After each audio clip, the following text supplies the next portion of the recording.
বাগানে ঘুরতে চলে এলাম। আর আমার অনেকগুলো জানেন তো কুমড়ো গাছ হয়েছে, আর সেই কুমড়ো গাছে বেশ ফুলও ফুটেছে। দেখছেন কি সুন্দর কুমড়ো গাছগুলো হয়েছে। তো ভাবলাম যে কুমড়ো গাছে যখন ফুল হয়েছে তাহলে আজকে কুমড়ো ফুল দিয়ে একটু বড়া করা যাক। তো ফুলগুলো তুলে নিলাম। 3টে ফুল হয়েছে, 3জনের হয়ে যাবে। এরপরে তো প্রচুর ফুল ফুটবে। আজকে 3টে ফুল দিয়েই করছি। আর ফুলগুলোকে ধুয়ে নিয়ে চলে এসেছি কল থেকে।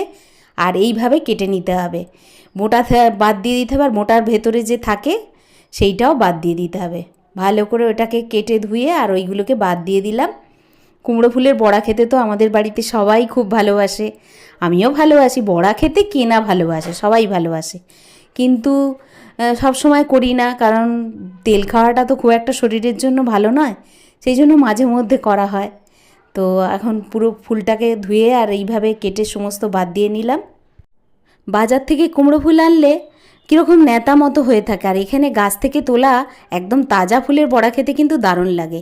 এবার একটা বাটিতে 3 চামচ বেসন আর 2 চামচ চালের গুঁড়ো নিয়ে নিলাম। আর নেব একটু হলুদ গুঁড়ো, একটু লঙ্কার গুঁড়ো। আপনারা ঝাল খেতে চাইলে একটু ঝাল লঙ্কার গুঁড়ো দিতে পারেন। আমি কাশ্মীরি রেড চিলি পাউডার দিলাম, ওটাতে কালারটা খুব সুন্দর আসে বড়ার। আর হচ্ছে একটু বেশি করে পোস্ত দিয়ে দিয়েছি।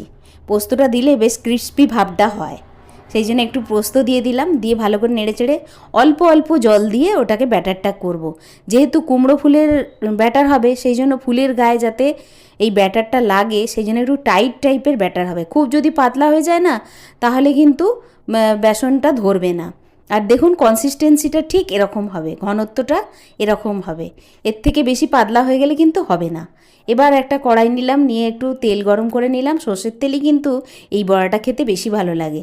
গরম করে আর কুমড়োর গায়ে এরকমভাবে 2 পিঠে সুন্দর করে বেসনটা লাগিয়ে দিয়ে ব্যাস দিয়ে দিলাম কড়াই। এবার সব কটা বড়া ওইভাবে ভাজবো। আর একটা দিয়ে দেবো, বেশি দিলাম না। আমি ডিপ ফ্রাই এগুলো করতে হয়, আমি একটু অল্প তেলেই রান্না পছন্দ করি, সেই জন্য অল্প তেলে আমি 2টো করে ভাজবো। যেহেতু 3টে বড়া, সেই জন্য আর বেশি তেল দিলাম না। আপনারা চাইলে এটা ডিপ ফ্রাইও করতে পারেন, আমি এইভাবেই করলাম। আর আজকে দুপুরে অনেক কিছু রান্না করেছি। চলুন একবারে চলে যাই ডাইনিং টেবিলে। ওখানে গিয়ে সবাই বসে আছে খাবে বলে, তো দেখিয়ে দিই আজকে কি কি রান্না করেছি। অনেক কিছু করেছি, সকাল থেকে সেই রান্না করছি। আমাদের রোজই রান্না করতে করতে অনেকগুলো পদই হয়ে যায়। এই যে দেখুন বড়াগুলো হয়ে গেল। এদিকে করেছি ভাত, পটল ভাজা, শাক ভাজা, পাবদা মাছের ঝাল, আবার করেছি এদিকে একটা সবজির তরকারি, আর এদিকে বড়া তো আছেই। চলুন খেয়ে নিই তাহলে।